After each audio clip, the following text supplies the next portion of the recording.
पासून अभिनंदन।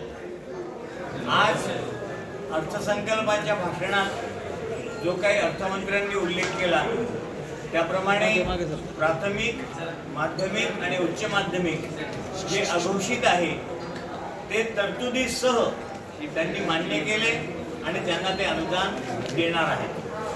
आता तुमचा नेमका प्रश्न लिस्ट कधी लागणार?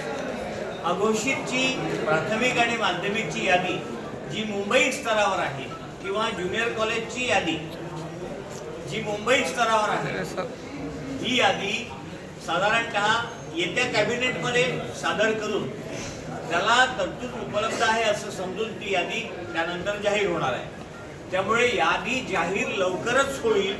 अनुदान मिळालं आहे यावर विश्वास ठेवा। दुसरा मुद्दा, ज्यांना 20% अनुदान सध्या मिळत आहे त्यांना पुढचा टप्पा देण्याचं शासनाने मान्य केलं।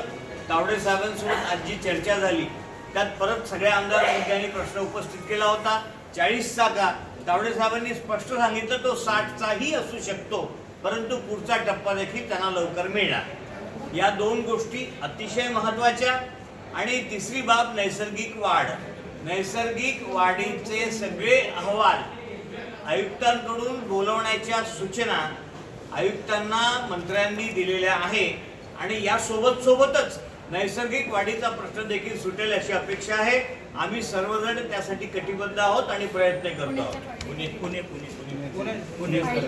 पुण्याच्या फाईल येतील, कधी येतील, ज्या पुण्याला असतील त्याची फार काळ वाट पाहणार नाही आता शासन।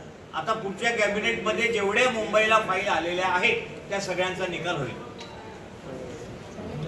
मी अघोषित समिती राज्याध्यक्ष शुभांगी पाटील सगळ्या आमदारांचा, शिक्षक आमदार, पदवीधर आमदार, मंत्री महोदय यांच्या सगळ्यांचे आमच्या अघोषित टीमकडून आभार मानतो। धन्यवाद।